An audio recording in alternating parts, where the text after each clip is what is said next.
Bonjour et bienvenue dans notre programme Glorieuse Destinée. Je bénis Dieu pour cette merveilleuse opportunité qu'il me donne de fortifier votre foi. En réalisant cette émission, je prie que ce moment vous soit vraiment bénéfique, qu'il vous permette non seulement de grandir, mais aussi et surtout de vous enraciner dans le Seigneur. Et puis je désire que ce rendez-vous soit centré sur la parole de Dieu, sur les saintes écritures. Dieu a pour chacun d'entre nous une glorieuse destinée. Mais sommes-nous prêts à payer le prix, à tout abandonner pour le servir? Il n'y a rien de plus beau que de servir le Seigneur Jésus-Christ. Aujourd'hui, j'aimerais vous parler des attitudes de l'intercesseur. Alors, puisque nous parlons de l'intercesseur, je vous propose de prier tout de suite sans attendre. Merci notre Père Céleste pour ta présence, pour la joie d'être ensemble, réunis autour de ta parole, et je prie que ton esprit puisse œuvrer pour nous communiquer ton enseignement, ta pensée, et aussi l'onction de ton Saint-Esprit. Merci pour ce que tu vas nous donner aujourd'hui dans cette émission. À toi la gloire. Amen. Amen. Et je veux profiter de cette émission pour vous faire connaître l'intercesseur d'excellence, ce livre qui va vous permettre de poursuivre bien plus loin cette étude sur la nécessité de prier, de combattre dans la prière. Nous prions beaucoup, nous plaçons devant Dieu tellement de pétitions, mais est-ce que nous intercédons véritablement? Dans cet ouvrage, j'aborde ce qu'est une véritable sentinelle dans l'intercession, les attitudes d'un intercesseur, ses objectifs, son programme au quotidien, les tueurs de l'intercession, qu'est-ce qui anéantit nos prières, qu'est-ce qui combat notre prière, et puis l'intercession selon les critères de Jésus. N'hésitez pas, vous pouvez trouver ce livre sur notre site. Mais sans attendre, je vous propose de marquer une pause célébration, car nous aimons aussi glorifier Dieu, célébrer le Seigneur par nos louanges. Alors écoutons le groupe Impact qui chante « Celui que mon cœur aime ». Et vous l'aimez le Seigneur, nous l'aimons tous, alors célébrons-le.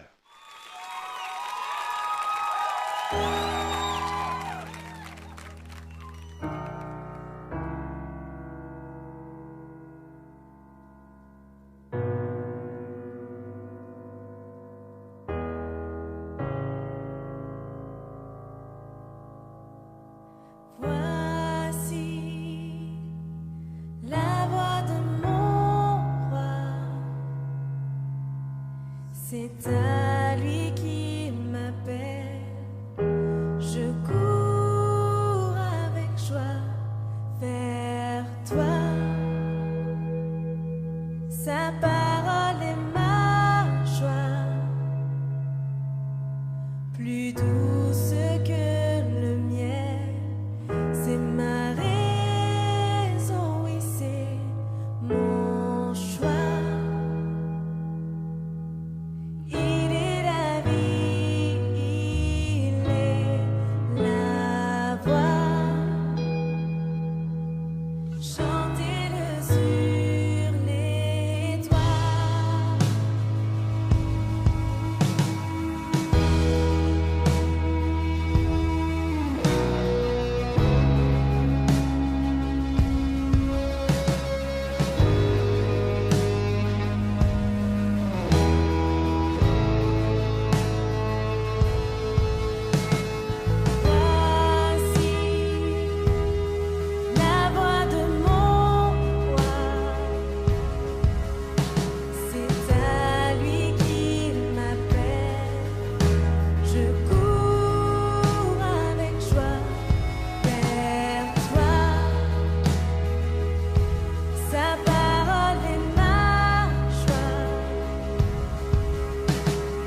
Merci au groupe Impact. C'est tellement évident d'adorer le Dieu qui nous aime, qui a donné ce qu'il avait de plus cher, son Fils qui à son tour a donné sa vie sur la croix pour nos péchés.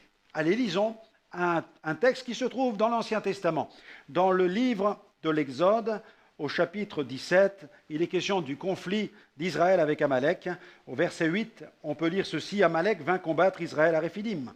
Alors Moïse dit à Josué: Choisis-nous des hommes, sors et combat Amalek. Demain je me tiendrai sur le sommet de la colline, la verge de Dieu dans ma main.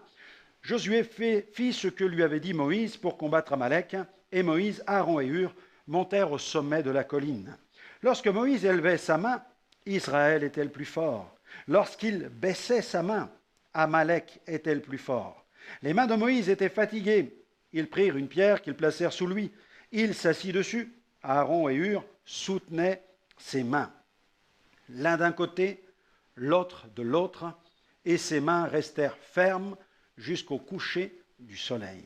Et Josué vainquit Amalek et son peuple au tranchant de l'épée. L'Éternel dit à Moïse: Écris cela dans le livre pour que le souvenir s'en conserve, et déclare à Josué que j'effacerai la mémoire d'Amalek de dessous les cieux. Moïse bâtit un autel et lui donna pour nom l'Éternel ma bannière. Il dit: Parce que la main a été levée sur le trône de l'Éternel, il y aura guerre de l'Éternel contre Amalek de génération en génération. Ce qui nous fait dire qu'il y a d'autres Amalek, ceux-là spirituels, invisibles, mais que par l'intercession, nous pouvons triompher d'eux. La vie et la vitalité d'une église locale dépendent de son intercession. Chaque ministère, chaque leader, chaque disciple doit bien comprendre que nous sommes interdépendants les uns des autres, que ce soit au niveau du service ou de l'intercession. La croissance de l'Église passe obligatoirement par une croissance de l'intercession sur le plan personnel et sur le plan communautaire. Dans le combat qu'Israël a livré contre les Amalécites, nous découvrons deux principes fondamentaux dans le domaine de l'intercession: l'engagement individuel et l'engagement à plusieurs dans la prière. Nous voyons Moïse combattre dans l'intercession, mais nous le voyons aussi épaulé par Aaron et Hur. Les résultats sont alors extraordinaires. La victoire fut au rendez-vous. Le partenariat Moïse, Aaron et Hur dans l'intercession a changé le destin de toute une nation, la nation d'Israël. Nous savons qu'aujourd'hui, encore, le destin du monde est directement lié au destin de cette nation. Les victoires successives d'Israël ont permis la prise de possession du pays promis et par voie de conséquence, l'établissement d'Israël dans son pays, et encore, la venue du Messie. Alléluia! Le Messie est venu avec la bonne nouvelle qui a changé des vies et des nations entières. La face du monde a été changée. Lorsque les chrétiens, les pasteurs, les leaders lèvent ensemble les mains vers Dieu, alors le bras de Dieu bouge, Dieu étend sa main triomphante. Charles Spurgeon disait ceci: à chaque fois que Dieu s'apprête à accomplir des œuvres, il suscite d'abord des intercesseurs. Je suis personnellement convaincu de l'importance du ministère d'intercession. Je me souviens, nous étions au Sri Lanka la veille de la campagne. Nous sommes allés combattre dans la prière sur le site prévu pour l'événement. En effet, depuis plus d'une quinzaine de jours, la région était victime d'inondations provoquées par de violents orages. La campagne était même sur le point d'être annulée à cause des pluies torrentielles. Nous avons pris la décision de rassembler de toute urgence les intercesseurs afin de demander à Dieu de poser sa main et de sauver cette campagne. Le destin de multitudes était en jeu. Au cours de ce moment de combat spirituel, un des intercesseurs prophétisa et annonça que Dieu allait arrêter la pluie. Le jour suivant, jour de la campagne, les pluies cessèrent. Dieu avait posé sa main. Nous n'avons pas vu une seule goutte de pluie durant toute la campagne. Les pluies reprirent, mais seulement quand la campagne fut terminée. Des milliers firent la paix avec Dieu grâce à l'intercession. La prière change ce qui est ordinaire en extraordinaire, car elle nous rapproche de Dieu et elle lui permet de nous façonner, de nous modeler et d'agir au travers de nos vies. La prière peut changer l'intérieur de nos vies et donc la destinée de nos vies. Elle s'élève contre la fatalité. Elle change notre monde intérieur et elle ouvre notre vision intérieure. Quand nos vies sont travaillées par le Saint-Esprit et que Dieu les change, alors il y a de l'espoir pour le monde, celui-ci peut changer. Voyons maintenant quelles sont les bonnes attitudes d'un intercesseur. Ces bonnes attitudes nous conduisent vers l'excellence. La première, la convivialité. La convivialité.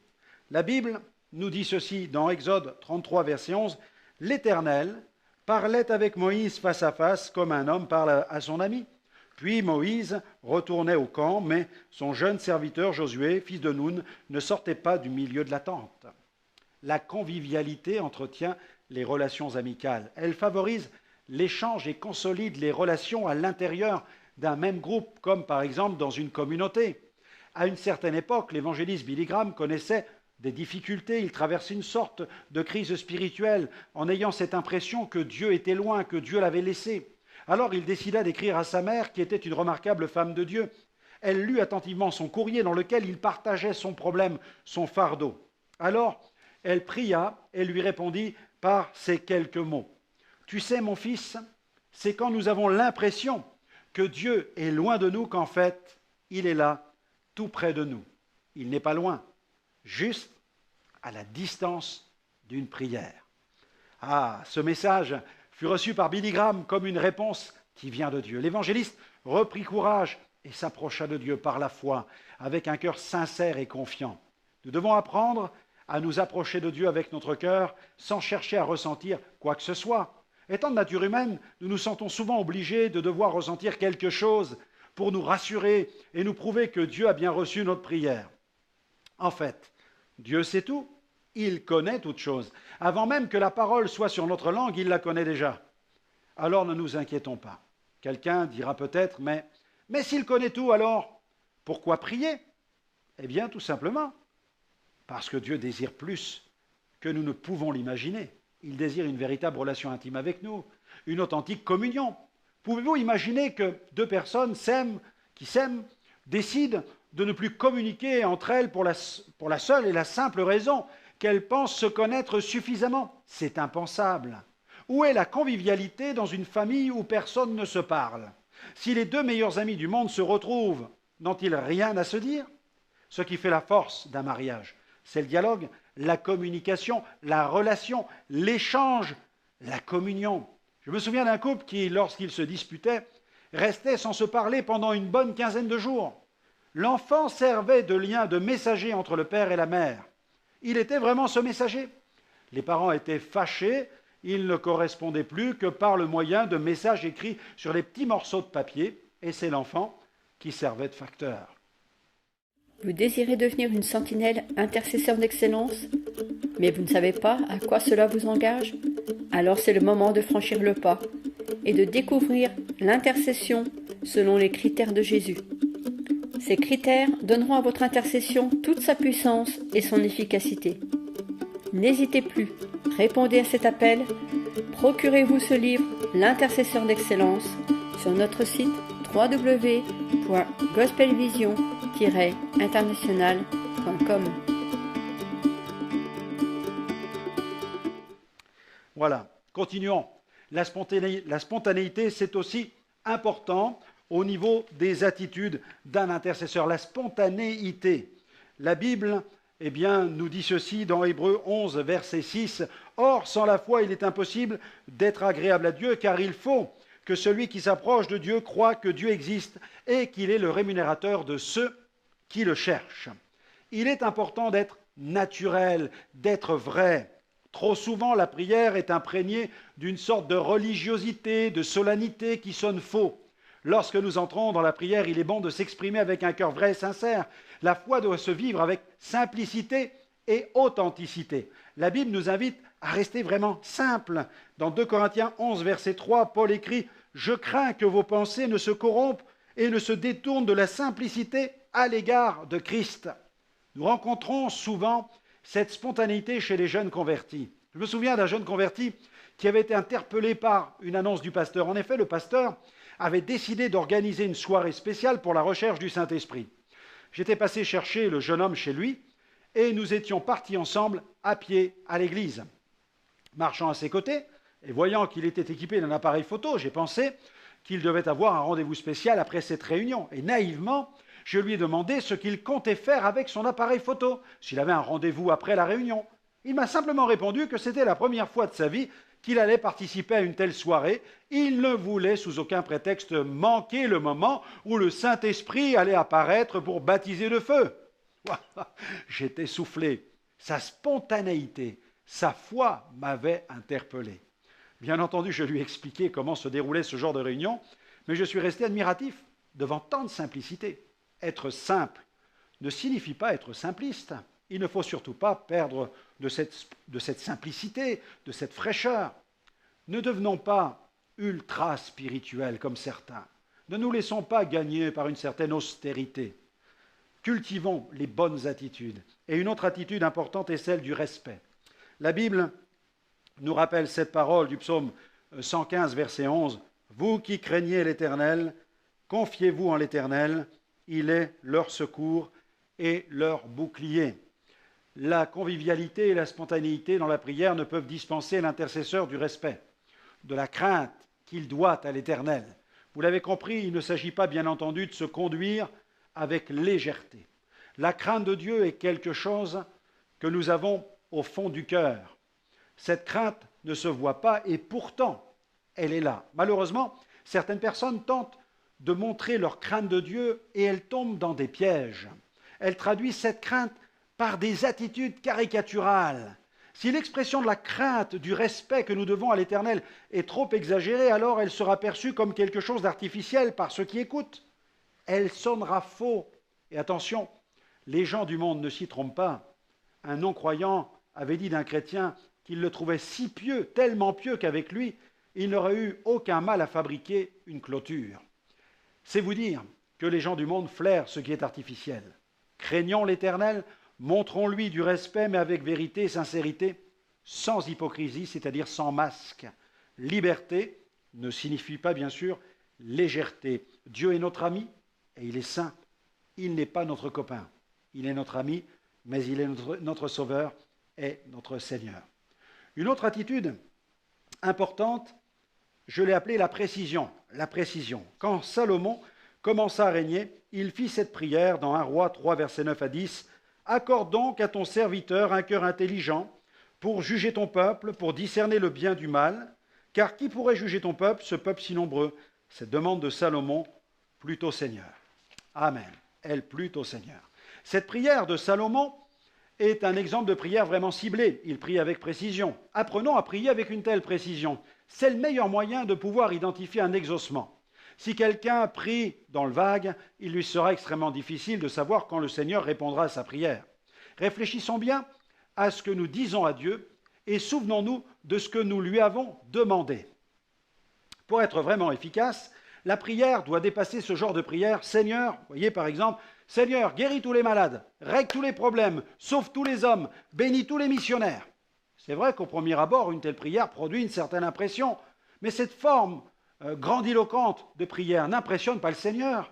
Il n'est ni influençable ni émotif. Cette prière, vue de l'extérieur, a un aspect fracassant, mais vue de l'intérieur, elle est vide, et trop vague, trop générale. Souvent, ces prières ont tendance à ratisser large tous les sujets importants de la réunion de prière, mais elles laissent derrière elles une importante sensation de vide. Elles imposent un silence religieux de cathédrale, mais ce silence n'a pas sa place dans une vraie réunion de prière. Le côté excessivement pompeux de certaines prières laisse trop souvent derrière elles une atmosphère écrasante qui étouffe, neutralise l'esprit d'intercession. Faisons attention à tout cela. Soyons précis dans nos prières afin que nous puissions identifier leurs exaucements. Une prière vague, approximative, hasardeuse, imprécise, laissera toujours derrière elle une sensation de vide. Mais celui qui prie avec précision s'attendra à une réponse précise. Une autre attitude, je l'ai appelée la mise à disposition. Dans Matthieu 26, Jésus savait se mettre à la disposition de son Père pour qu'il accomplisse sa volonté. Matthieu 26, 42, il s'éloigna une seconde fois, il pria ainsi, « Mon Père, s'il n'est pas possible que cette coupe s'éloigne sans que je la boive, que ta volonté soit faite. » Souvent, nous disons, pourquoi prier puisque Dieu sait si bien ce qu'il nous faut. C'est vrai que Dieu sait tout, c'est justement pourquoi nous devons prier. parce que Dieu sait ce qu'il nous faut. La prière n'est pas qu'une formulation de requête, c'est aussi l'expression de notre communion avec Dieu. Nous ne prions pas parce qu'il faut prier, mais parce que nous aimons parler avec Dieu. Par la prière, nous nous mettons à la disposition de Dieu, nous répondons au rendez-vous fixé dans son agenda. Nous découvrons par la prière sa volonté pour nos vies. Ruth Graham, la femme de Billy Graham, a déclaré « Dieu n'a pas toujours répondu à mes prières. S'il l'avait fait, j'aurais épousé le mauvais mari plusieurs fois. » Dieu a des bénédictions, des grâces, des provisions, des révélations, des guérisons pour nous. Seulement, nous ne pourrons les recevoir qu'à la seule condition où nous les lui demandons. Mettons-nous à la disposition de Dieu afin de recevoir ce qu'il veut mettre à notre disposition. Une autre attitude, je l'ai appelée la détermination. Dans Luc 11, verset 10, « Car quiconque demande reçoit, celui qui cherche trouve et l'on ouvre à celui qui frappe. » Amen. Demander, chercher et frapper sont trois verbes qui expriment l'action, la détermination.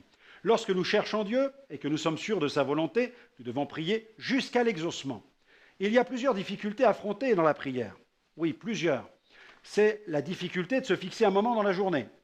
Ensuite, c'est la difficulté d'y entrer à cause de nos pensées qui vagabondent. Et pourtant, Paul nous adresse cette exhortation.